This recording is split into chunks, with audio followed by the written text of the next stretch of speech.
Hear this. You're in a box right now. Every single one of you are in a box. Here's the difference. When you know what this is, the purpose is when you have information, you now know which box you're in so you can get out of it. You're in a box. Everyone is. The goal is to have this information, know which one you're in so you don't stay in the box. It's not a question of if you're in a box. It's you are in a box. Which one am I in so I can get out of it? And guess what? When you break out of it, people are still going to try and label you to the previous box you're in. Yeah. And what I'm saying is that ain't our job.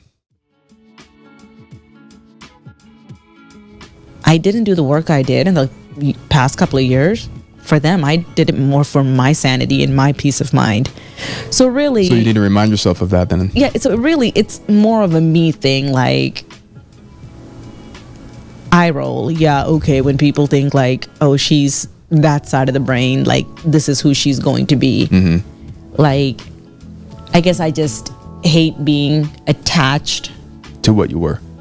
Not even so much that, like, that when that is brought up. Okay, so for example, like let's say we were in you and I were working together for a company, and you know, like we were just working for a company, right? And we had someone come in, and we have them do the talk, in this particular talk. Just from past experiences, when people figure out like, hey, she's more head, I feel like I am now looked at the lens of the negative side of it, instead of making room, saying like, hey, she might be like more heady, you know, but also she's done work, but also like we need her. Like, I feel boxed off once people find out like the negative connotations. I guess that's where my frustration comes from. So here's where here's where then I would challenge that. That's not your responsibility to manage.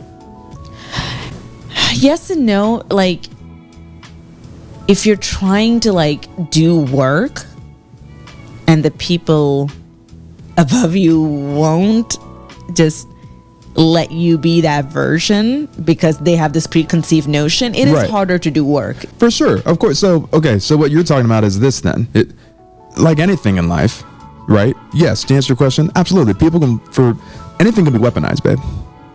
And that's what you're talking That's about. a good word. I feel like Yeah, yes. for sure. Okay, so that's exactly what it is. I feel like once, and maybe it's their lack of security. It 100% is. I guess I'm just so sick and tired of being led by other people's insecurity and them weaponizing my weaknesses and the things that I've opened up about and been open about, like being used against me. So it honestly makes me shut down. And it's just like, That's totally fair. Yeah. I totally hear you. So, okay. So thank you for sharing that. Thank you for being open and vulnerable to share, because I'm willing to bet there's other people who feel the exact same thing. So because we know that's true, anytime you do things like this, personality assessments, the love languages, all that stuff, right? You're absolutely right.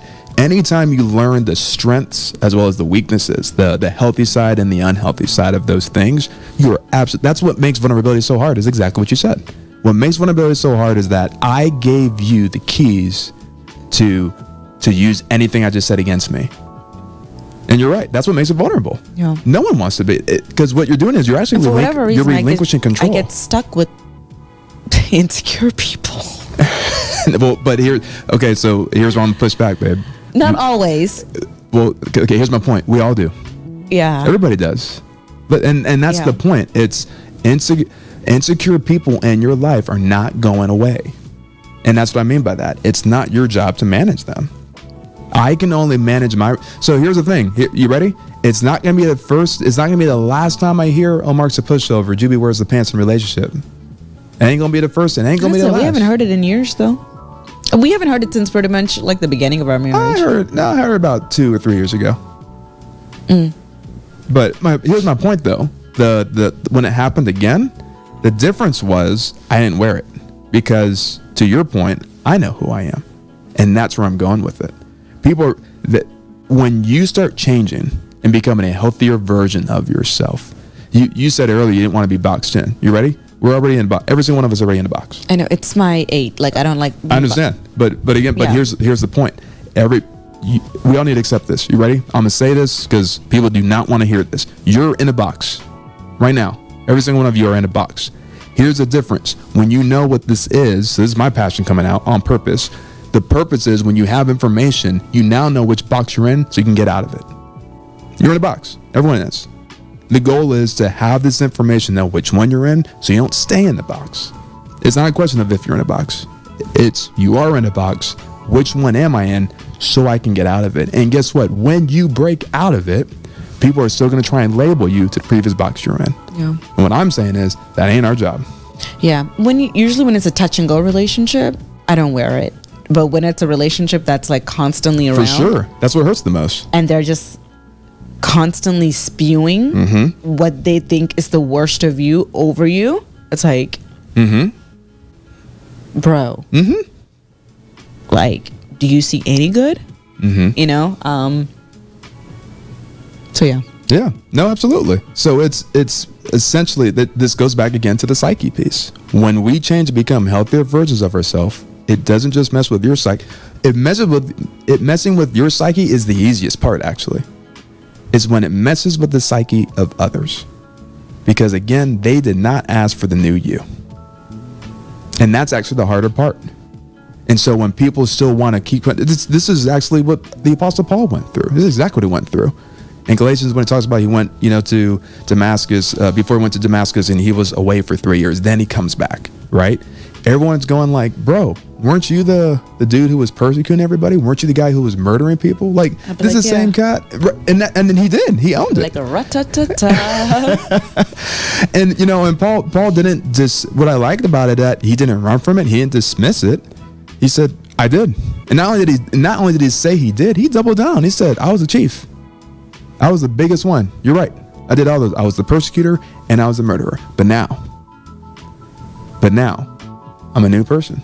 I'm a new creator. And he knew that he could not tie what once was to where the Lord was taking him. I think it's very appropriate that he's the one where we get the verse where it says, I forget everything that lies behind me and I press forward. I'm moving forward. I think the Holy Spirit did that on purpose. So out of any apostle, out of any disciple used, he did it with Paul. So Paul's saying like, I'm not paying attention to my past anymore. Yeah. Y'all can. Yeah. Y'all can keep going ahead and saying like, aren't you? And I'm gonna say, yeah, that was me. I don't do that anymore. And now we have one of the greatest apostles of all time, simply because he recognized which box he was in and had a radical transformation with Jesus and got out of it. Yeah. And that's what I'm saying is that's all of us.